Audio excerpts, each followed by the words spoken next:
Bismillahirrahmanirrahim. Assalamualaikum warahmatullahi wabarakatuh.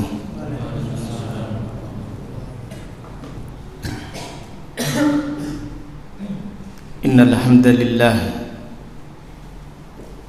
nahmaduhu wa nasta'inuhu wa nastaghfiruh wa na'udzu billahi min syururi anfusina wa min sayyiati a'malina. May yahdihillahu fala mudilla lahu wa may yudlil fala hadiya lahu. Wa ashhadu an la ilaha illallah wahdahu la syarika lahu wa ashhadu anna Muhammadan abduhu wa rasuluh. Amma ba'du, fa inna asdaqal hadithi kitabullah wa khairal hadi hadi Muhammadin sallallahu alaihi wasallam wa syarral umuri muhdatsatuha wa kullu muhdatsatin bid'ah wa kullu bid'atin dhalalah wa kullu dhalalatin finnar. Allahumma faqihna fid din wa 'allimna at-ta'wil. Allahumma inna nas'aluka ilman nafi'ah wa rizqan tayyibah wa amalan mutaqabbalah.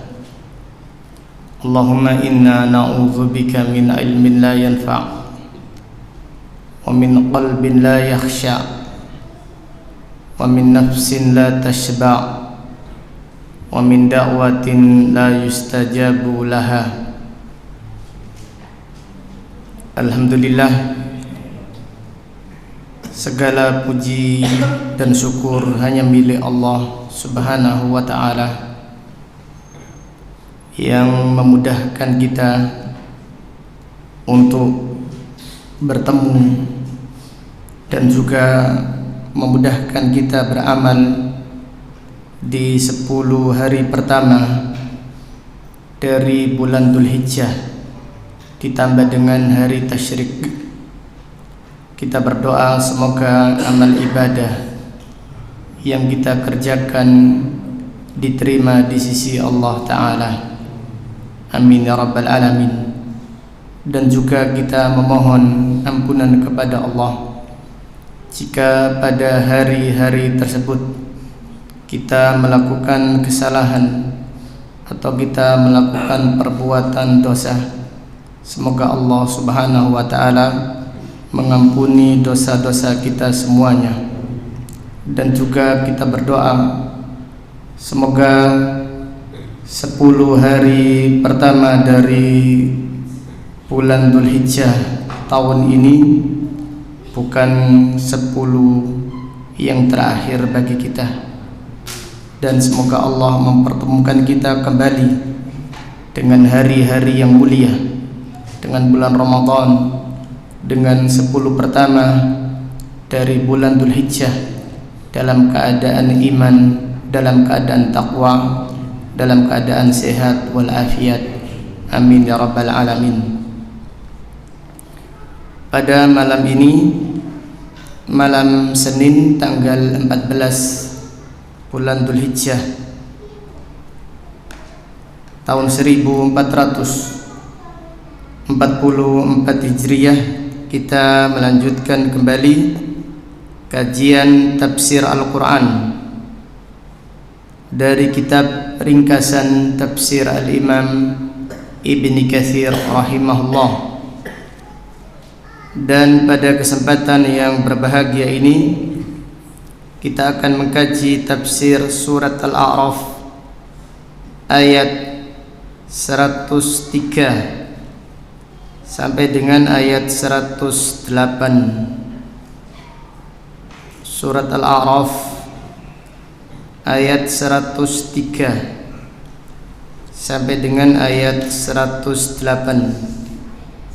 tentang kisah Nabi yang mulia, yaitu Nabi Musa alaihi salam. أعوذ بالله السميع العليم من من الشيطان الرجيم من همزه ونفخه ونفخه ثم بعثنا من بعدهم موسى بآياتنا إلى فرعون وملئه فظلموا بها فانظر كيف كان عاقبة المفسدين وقال موسى يا فرعون إني رسول من رب العالمين حقيق على ألا أقول على الله إلا الحق قد جئتكم ببينة من ربكم فأرسل معي بني إسرائيل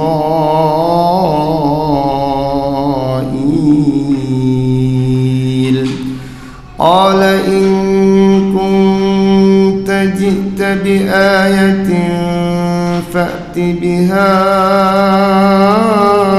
إن كنت من الصادقين فألقى عصاه فإذا هي ثعبان مبين ونزع يده فإذا هي بيضاء للناظرين.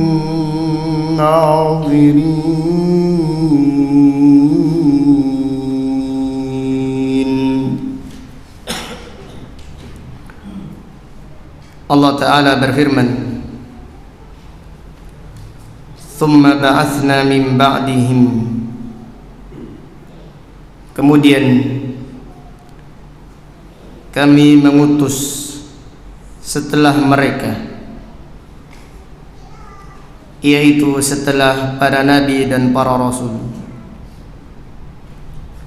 Musa, kami mengutus Nabi Musa alaihi salam bi ayatina, dengan ayat-ayat kami, ila fir'auna wa malaihi, kepada Fir'aun dan pembesar-pembesar dari kaumnya. Fadhalamu biha, namun mereka berbuat zalim dengan mengingkari dan mengkufuri ajaran yang dibawa Nabi Musa alaihi salam. Fanzur kaifa kana aqibatul mufsidin, maka lihatlah bagaimana kesudahan buruk bagi orang-orang yang merusak di muka bumi. Allah Subhanahu wa ta'ala mengutus Nabi Musa alaihi salam Waalaikumsalam kepada Fir'aun dan kaumnya, di mana mereka adalah kaum yang sombong, yang merusak di muka bumi, dan raja mereka disembah oleh pengikutnya. Fir'aun berkata kepada pengikutnya, Ana rabbukumul a'la, aku adalah Tuhan kalian yang paling tinggi. Fir'aun berkata kepada pengikutnya, Ma'alimtu lakum min ilahin ghairi, aku tidak mengetahui sembahan bagi kalian selain aku. Jadi Fir'aun seakan-akan mengatakan, La ilaha illa ana, tidak ada sembahan kecuali aku. Allah Subhanahu wa ta'ala mengutus Nabi Musa alaihissalam kepada bangsa Mesir yang telah rusak, yang dipimpin oleh raja yang zalim, dan raja-raja mereka disembah dari selain Allah Subhanahu wa ta'ala. Awal mula diutusnya Nabi Musa alaihi salam kepada keluarga Fir'aun atau kepada bangsa Mesir, yaitu pada suatu hari Fir'aun bermimpi.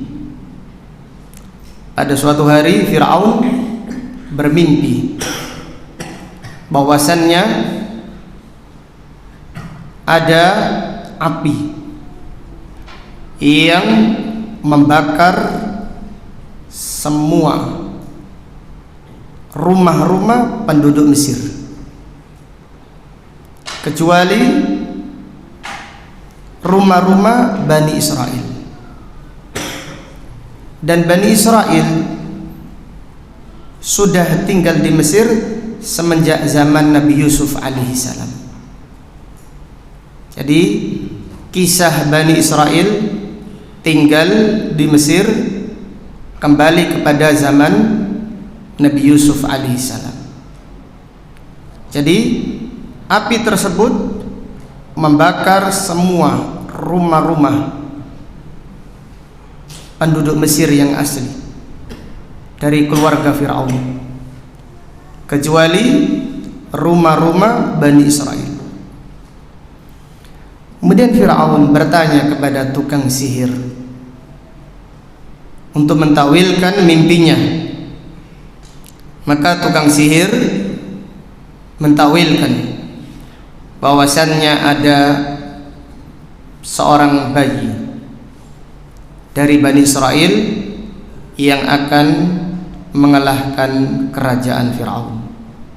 Akan lahir dari Bani Israel seorang bayi yang nantinya akan menguasai kerajaan Fir'aun.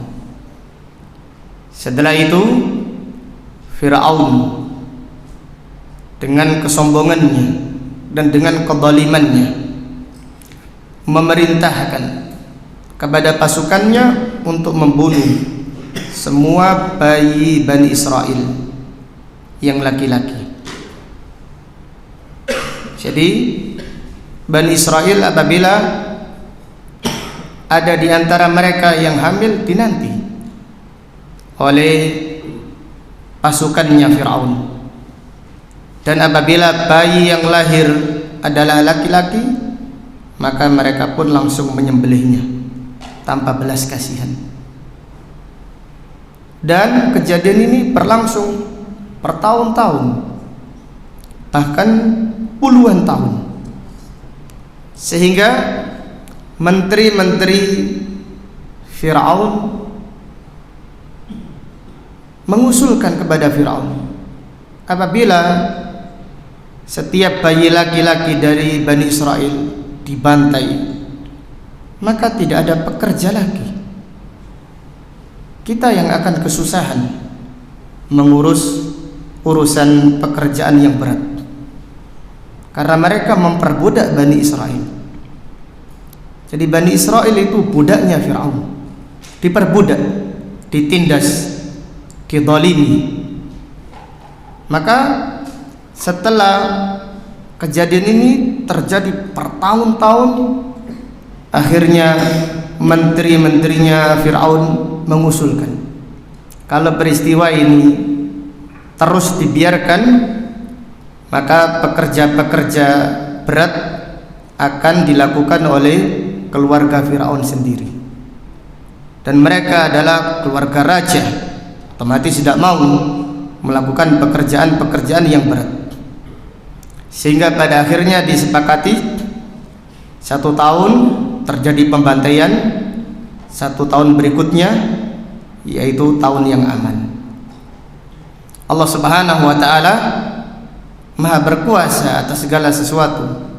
Wa makaru wa makarallah wallahu khairul makirin. Mereka membuat makar dan Allah membuat makar, dan Allah sebaik-baik pembuat makar.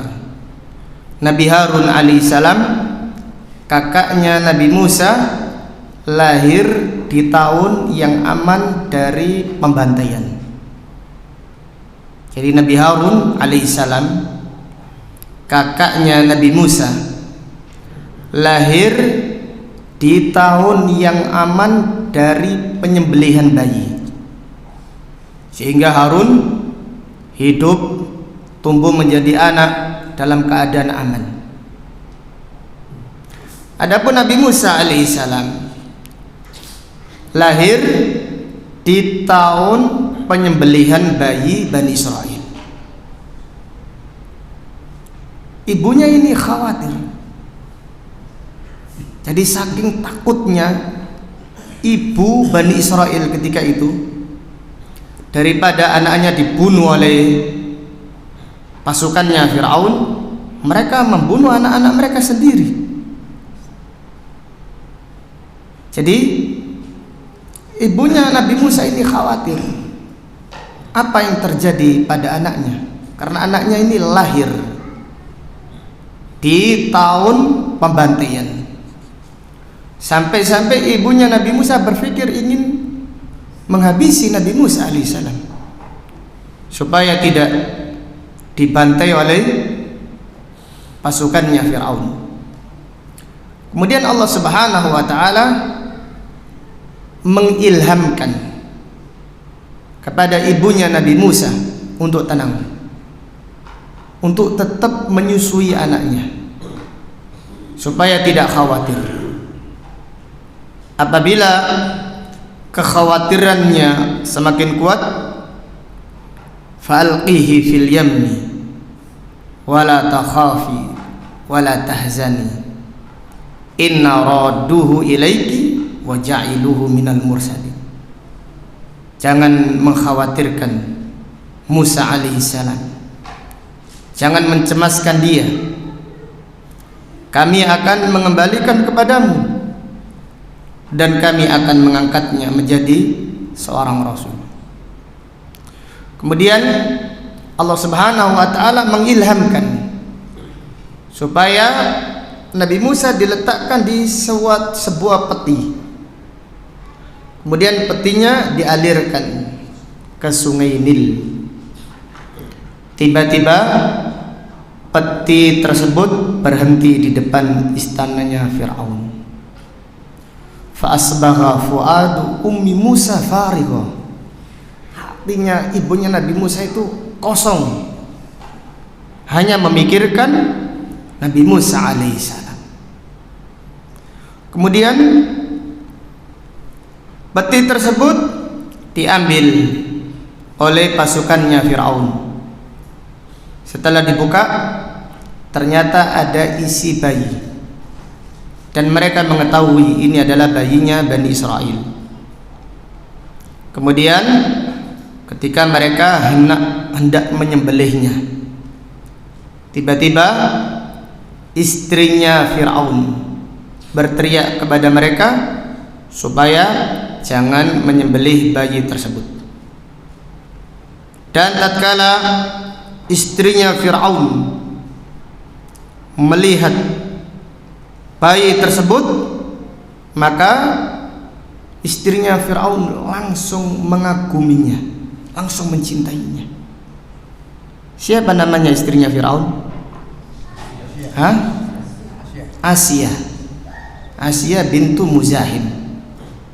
Ketika melihat Nabi Musa alaihissalam, langsung mencintainya.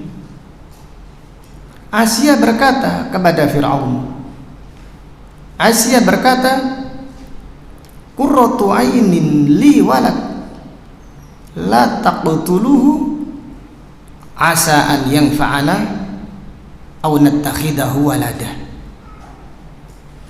Asia berkata kepada Fir'aun, qurratu ainin li walad, anak ini adalah penyejuk hatiku dan penyejuk hatimu. Jangan membunuhnya. Semoga anak ini bermanfaat bagi kita, atau kita mengangkatnya menjadi anak. Firaun berkata, amma anti fana'am.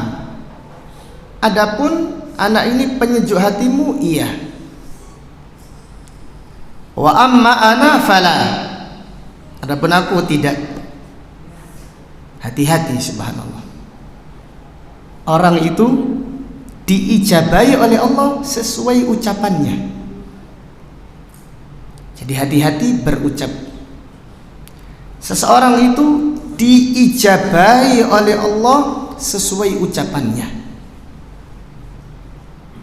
Firaun berkata, penyejuk hatimu, iya, monggo, ini untukmu, silahkan.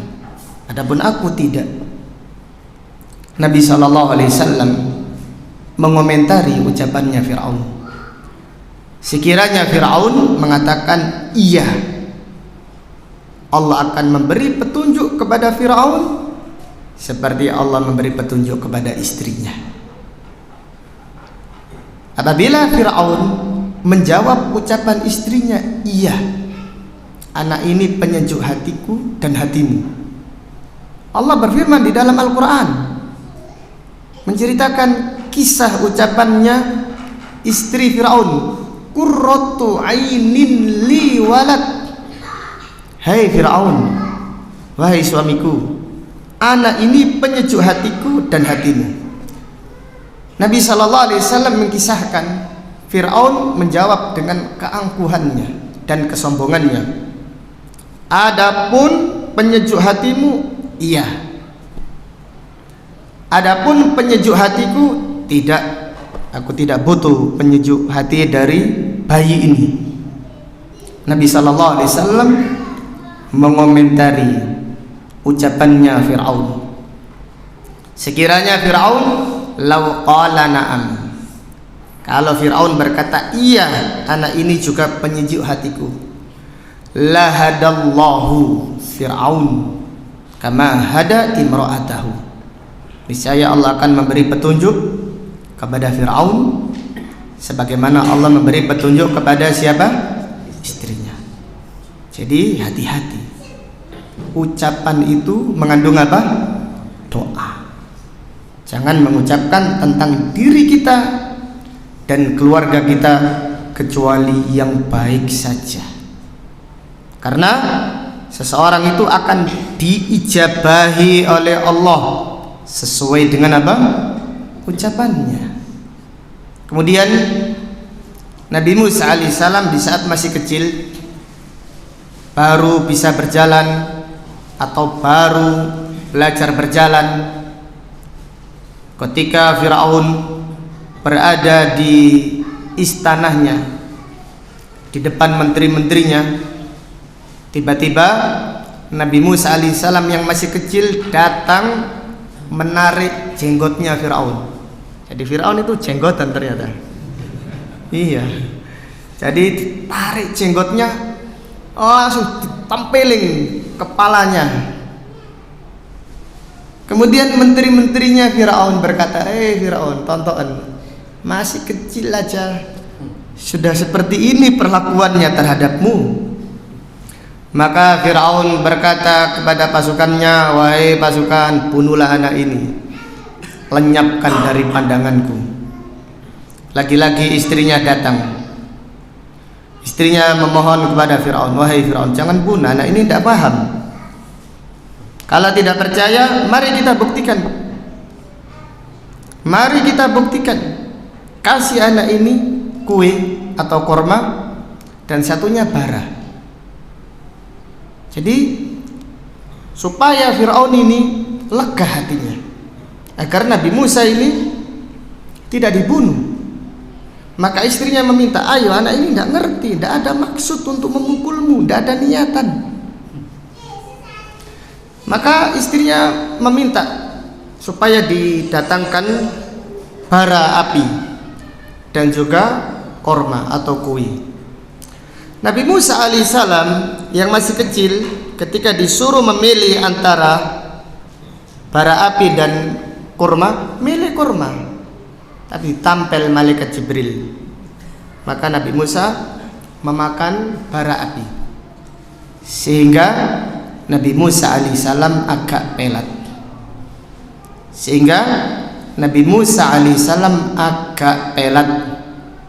Tetapi Allah Subhanahu wa taala mengganti Nabi Musa setelah itu dengan lisan yang fasih. Karena Nabi Musa berdoa, Rabbi syrah li sadri wa yassir li amri wahlul 'uqdatan min lisani yafqahu qawli. Firaun ini pernah mengejek Nabi Musa, am ana khairun min hadzal ladzi huwa mahinun wa la yakadu yubin. Wahai keluarga Firaun, wahai bangsa Mesir, apakah saya lebih baik daripada orang yang pelat ini kalau ngomong tidak jelas? Subhanallah, Nabi Musa alaihissalam diejek Firaun seperti itu, dan Nabi Musa berdoa kepada Allah, wahlul 'uqdatan min lisani yafqahu qawli. Ya Allah, lepaskanlah kesusahan di dalam lisanku supaya mereka memahami ucapanku. Maka setelah itu Allah menganugerahkan kepada Nabi Musa lisan yang fasih. Bahkan Nabi Musa alaihissalam menjadi kalimullah, nabi yang terbaik di dalam urusan ini. Allah Ta'ala berfirman, wa kallamallahu Musa taklima. Nabi yang paling sering diajak berbicara oleh Allah secara langsung adalah Nabi Musa alaihissalam. Kemudian kembali kepada kisah Nabi Musa yang masih kecil yang ada di istananya Firaun. Ketika Nabi Musa mulai dewasa dan ketika Firaun dan keluarganya mengadakan perayaan, tiba-tiba Nabi Musa alaihissalam masuk ke kota. Tiba-tiba ada Bani Israel dan keluarga Firaun sedang berkelahi. Kemudian fastaghatsahu alladhi min syi'atihi ala alladhi min aduwihi fawakazahu Musa faqada alaihi. Bani Israel ini minta tolong kepada Nabi Musa alaihissalam dari gangguan keluarganya Firaun. Maka Nabi Musa ini sudah gemes melihat Bani Israel ditindas. Maka beliau mengumpulkan genggamannya. Langsung keluarganya Firaun tinju dadanya, sekali tinju langsung meninggal dunia. Langsung. Jadi sekali pukulan langsung apa? Kuburan, tidak pakai IGD ini. Langsung kuburan. Sekali pukulan langsung kuburan. Nabi Musa alaihissalam ini menyesal karena beliau ini tidak niat apa? Tidak niat membunuh, hanya niat memberi pelajaran saja. Tetapi pelajarannya ini terlalu kuat, pelajarannya ini hanya niat memberi pelajaran supaya tidak zalim saja. Maka Nabi Musa berkata, Rabbi inni dhalamtu nafsi faghfirli faghfara lah innahu huwal ghafurur rahim. Ya Allah, aku telah berbuat zalim kepada diriku, maka ampunkanlah dosaku, dan Allah mengampuni dosanya. Kemudian di keesokan harinya Bani Israel yang ditolong Nabi Musa minta tolong lagi. Memang Bani Israel itu kaum yang lumayan dablek. Sudah ditolong sekali, minta tolong yang kedua kali, ini ada masalah ini. Maka Nabi Musa berkata, innaka laghawiyyun mubin. Wahai fulan, kamu itu orang yang ghawi, orang yang telak, orang yang zalim. Jangan adu domba seperti itu. Tetapi Nabi Musa pun ingin menolongnya untuk yang kedua kali. Ketika Nabi Musa sudah gegem kayak gini, wis ikit-ikit, maka Bani Israel ini yang membocorkan rahasia. Qala ya Musa aturidu an taqtulani kama qatalta nafsan bil ams? Wahai Musa, apakah engkau ingin membunuhku seperti engkau membunuh orang kemarin? Subhanallah. Yang membocorkan rahasia ini ternyata Bani Israel sendiri, sehingga tersebar berita ke seluruh, yaitu kerajaan Mesir, bahwasannya ternyata yang membunuh kemarin adalah Nabi Musa alaihissalam. Setelah itu Fir'aun bermusyawarah dengan menteri-menterinya untuk membunuh Nabi Musa alaihissalam. Ini tidak ada ampun. Walaupun Asia memberi syafaat, percuma, tidak diterima, yaitu syafaatnya Asia. Jadi Fir'aun sudah bersepakat untuk membunuh Nabi Musa alaihissalam. Kemudian ada di antara orang yang baik dari keluarganya Fir'aun keluar sembunyi-sembunyi. Wa ja'a rajulun min aqsal madinati yas'ah. Qala ya Musa innal mala'a ya'tamiruna bika liyaqtuluka fakhruj inni laka minan nasihin. Fakharaja minha khaifan yataraqab. Qala rabbi najjini minal qaumidh dhalimin. Kemudian datang dari keluarganya Fir'aun yang ikut musyawarah, cerita kepada Nabi Musa, mereka bermusyawarah untuk membunuhmu. Keluarlah dari Mesir, aku adalah orang yang ikhlas menginginkan kebaikan untukmu. Dari kisah ini para ulama menyimpulkan faedah bahwasannya musyawarah itu bagus. Musyawarah itu untuk semakin memberkahi kebaikan atau untuk mengurangi keburukan. Jadi orang yang zalim pun apabila bermusyawarah, keburukannya apa? Berkurang. Ini pernah terjadi pada saudaranya Nabi Yusuf. Mereka bermusyawarah, Yusuf ini enaknya diapakan? Mereka berkata bunuh saja, atau ada yang mengatakan buang saja di padang pasir. Ada yang lain mengatakan oh enggak, cemplungkan saja apa? Di sumur. Nah, ini faedah. Jadi keburukan kalau dimusyawarahkan berkurang keburukannya. Demikian pula kebaikan kalau dimusyawarahkan tambah banyak keberkahannya. Jadi mereka bermusyawarah untuk membunuh Nabi Musa alaihissalam. Pada akhirnya ada yang membocorkan, ada yang memberitahukan, karena tidak mungkin semua orang itu jahat. Pasti Allah Subhanahu wa ta'ala menunjuk satu orang yang baik di tengah-tengah orang yang jahat, dan orang tersebut memberitahu kepada Nabi Musa alaihissalam, sehingga Nabi Musa alaihissalam keluar ke Madian. Nabi Musa alaihissalam keluar ke Madian selama 40 hari. Al-Imam Ibnu Katsir mengatakan ketika itu Nabi Musa alaihissalam adalah khairun nas ala wajhil ard, manusia yang terbaik di muka bumi. Tapi ketika itu tidak ada makanan. Dari Mesir menuju Madian 40 hari Nabi Musa makan daun, makan rumput di perjalanannya menuju Madian. Sampai setelah 40 hari Nabi Musa ini kelaparan. Rabbi lima anzalta ilayya min khairin faqir. Ya Allah, berikan rezeki sedikit kepadaku. Aku ini sekarang ini lagi membutuhkan makanan ya Allah. Al-Imam Ibnu Katsir berkata, padahal ketika itu Nabi Musa alaihissalam adalah afdalun nas ala wajhil ard, manusia yang paling mulia di muka bumi.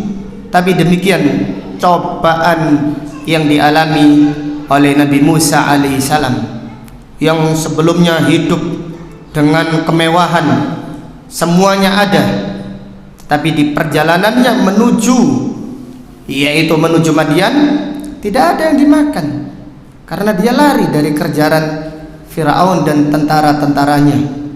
Beliau makan rumput atau dedaunan-dedaunan yang ada di perjalanan sampai tiba di Madian.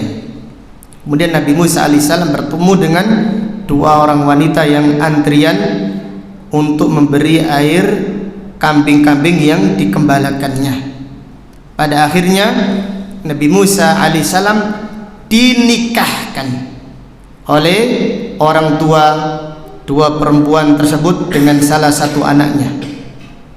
Dia berkata, orang tua tersebut berkata kepada Nabi Musa alaihissalam, dan orang tua ini diriwayatkan bahwasannya dia adalah Nabi Syuaib, tetapi yang sahih beliau adalah orang yang soleh, tapi bukan Nabi Syuaib alaihissalam. Jadi mertuanya Nabi Musa alaihissalam bukan Nabi Syuaib, tapi adalah seorang yang soleh.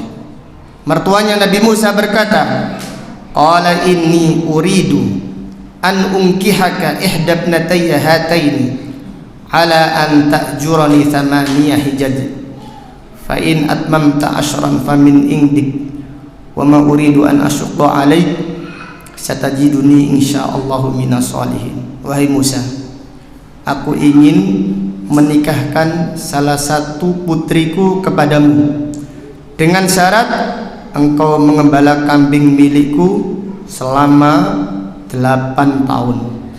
Kalau engkau mengembalakan kambing-kambingku 10 tahun, ini terserah kamu. Aku tidak ingin memberatkanmu. Engkau akan menjumpai aku insya Allah termasuk orang-orang yang soleh. Jadi dari kisah ini diambil pelajaran, boleh seorang mertua berkata kepada mantunya, sampean gelem menikahi anak saya dengan syarat ngembala kambing berapa? 8 tahun atau 10 tahun, seperti mertuanya Nabi Musa alaihissalam. Dan diambil pelajaran bahwasannya ngembala kambing itu barokah, karena setiap nabi dan setiap rasul yang diutus oleh Allah pasti mengembala kambing. Rasulullah sallallahu alaihi wasallam bersabda, ma ba'atsallahu nabiyyan illa wa yar'al ghanam. Tidaklah Allah mengutus seorang nabi atau seorang rasul pasti dia pernah mengembala kambing. Nabi Muhammad sallallahu alaihi wasallam mengembala kambing, Nabi Musa alaihissalam mengembala kambing selama 10 tahun. Wallahu taala alam. Insyaallah kita lanjutkan setelah adzan. Barakallahu fikum.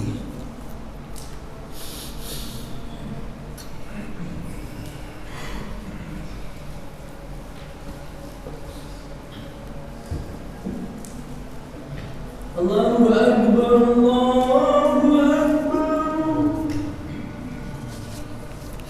Allahu Akbar, Allahu Akbar.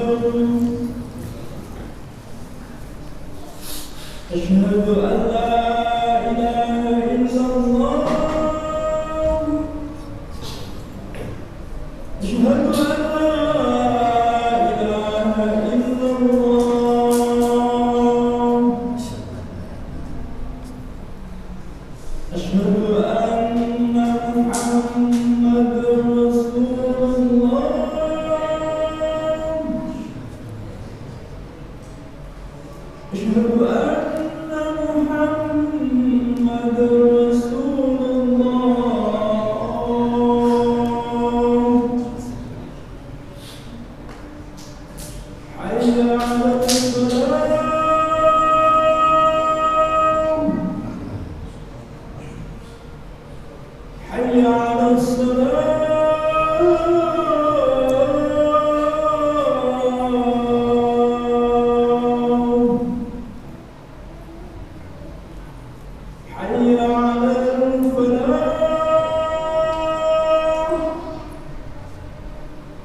Kemudian setelah Nabi Musa alaihissalam tinggal di Madian selama 10 tahun,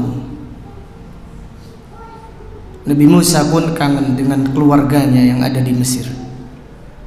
Karena fitrah manusia, apabila lama atau tidak ketemu keluarganya dalam waktu yang lama, pasti merindukannya.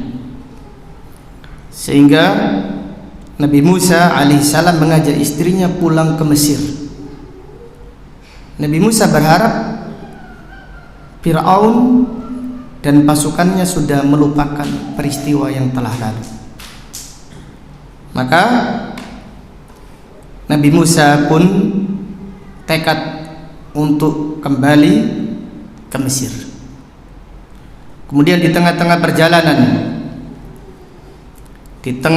perjalanan Allah Subhanahu wa taala mengutus Nabi Musa alaihissalam menjadi seorang nabi dan seorang rasul. Allah Subhanahu wa taala mengisahkan di dalam surat Thaha kisah diangkatnya Nabi Musa alaihissalam menjadi rasul utusan Allah Subhanahu wa ta'ala.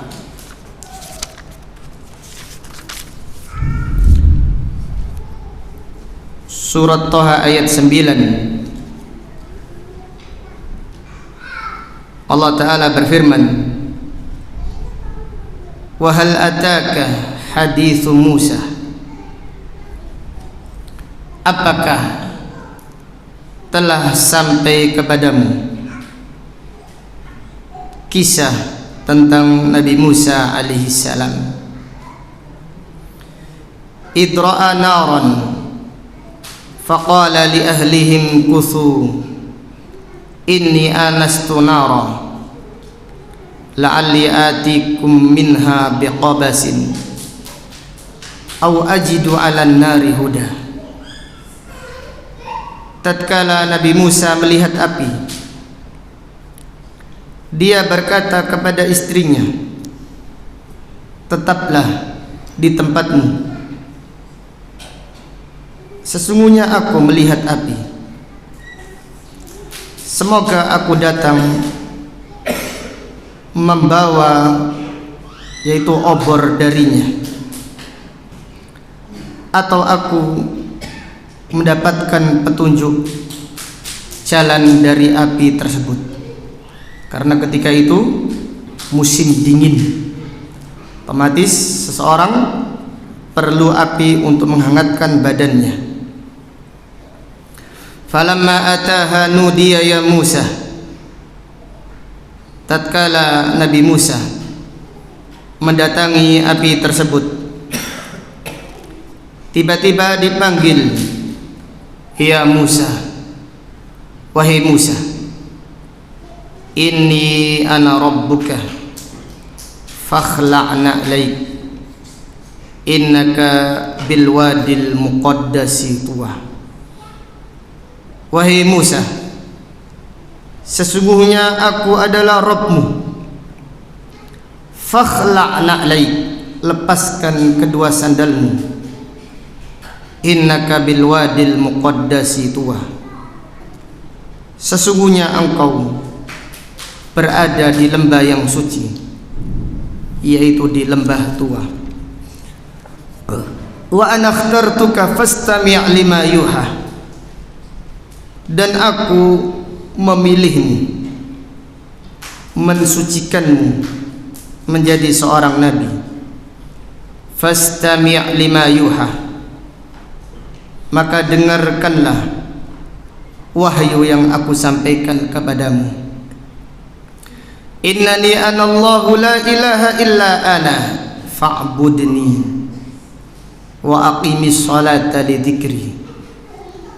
Sesungguhnya aku adalah Allah, tidak ada sesembahan yang hak kecuali hanya aku, maka beribadalah kepada aku dan tegakkan salat untuk mengingatku. Inna sa'ata atiyatun akadu ukhfiha litujza kullu nafsin bima tas'a. Sesungguhnya hari kiamat pasti akan datang, hampir-hampir aku menyembunyikannya. Litujza kullu nafsin bima tas'a, supaya pada hari kiamat nanti setiap orang mendapatkan balasan sesuai dengan amal yang dikerjakannya.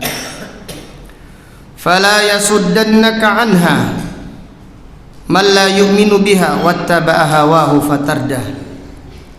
Janganlah menghalangimu untuk beriman kepada hari akhir, yaitu orang-orang yang tidak mengimaninya dan mengikuti hawa nafsunya yang menjadikannya binasa. Wa ma tilka biyaminika ya Musa, apa yang ada di tangan kananmu itu wahai Musa? Nabi Musa menjawab, qala hiya asaya atawakka'u 'alaiha wa ahussu biha 'ala ghanami wa liya fiha ma'aribu ukhra. Nabi Musa menjawab, ini adalah tongkatku yang aku gunakan bersandar ketika berjalan, dan aku gunakan untuk merontokkan dedaunan yang dimakan kambing-kambingku, dan aku menggunakannya untuk manfaat-manfaat yang lainnya. Qala alqiha ya Musa, Allah berfirman, wahai Musa, lemparkan tongkatmu. Fa'alqaha fa'idha hiya hayyatun tas'a. Kemudian Nabi Musa melemparkan tongkat tersebut. Tiba-tiba tongkat tersebut menjadi ular yang lari dengan cepat. Qala khudha wa la takhaf sanu'iduha siratahal ula. Allah Ta'ala berfirman, ambillah tongkatmu, jangan takut. Sanu'iduha, kami akan mengembalikan, yaitu ular tersebut ke wujud awalnya, yaitu menjadi tongkat. Watmum yadaka ila janahika takhruj bayda'a min ghairi su'in ayatan ukhra linuriyaka min ayatinal kubra. Kemudian watmum yadaka ila janbika, masukkan tanganmu ke bagian tubuhmu, itu ke dalam badan, masukkan seperti ini. Kemudian keluarkanlah tanganmu, takhrud bayda'a, akan keluar warna putih yang mengkilat, min ghairi su, bukan karena penyakit, ayatan ukhra, sebagai tanda kenabianmu yang kedua. Linuriyaka min ayatinal kubra, supaya kami memperlihatkan kepadamu ayat-ayat yang agung. Kemudian Allah Ta'ala berfirman, idhab ila fir'auna innahu tagha, pergilah kepada Fir'aun, innahu tagha. Kemudian Nabi Musa berdoa dengan doanya yang masyhur, qala rabbi shrah li sadri wa yassir li amri wahlul 'uqdatam min lisani yafqahu qawli waj'al li waziran min ahli Haruna akhi usdud bihi azri wa asyrikhu fi amri kay nusabbihaka katsira wa nadhkuraka katsira innaka kunta bina basira. Wallahu ta'ala alam. Insyaallah tentang kisah Nabi Musa alaihissalam kita lanjutkan pada pertemuan-pertemuan berikutnya.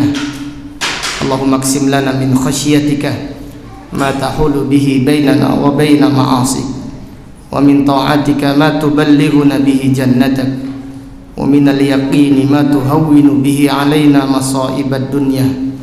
Allahumma matti'na bi asma'ina wa absarina wa quwwatina ma ahyaytana waj'alhu al-waritha minna waj'al tha'rana 'ala man dhalamana wansurna 'ala man 'adana wa la taj'al musibatana fi dinina ولا تجعل الدنيا أكبر همنا ولا مبلغ علمنا ولا تسلط علينا من لا يرحمنا اللهم اغفر لنا ولوالدينا ولأساتذتنا ولولاة أمورنا وللمسلمين والمسلمات والمؤمنين والمؤمنات الأحياء منهم والأموات ربنا هب لنا من أزواجنا وذرياتنا قرة أعين واجعلنا للمتقين إماما سبحانك اللهم وبحمدك أشهد أن لا إله إلا أنت أستغفرك وأتوب إليك وصلى الله على نبينا محمد وعلى آله وصحبه وسلم تسليما كثيرا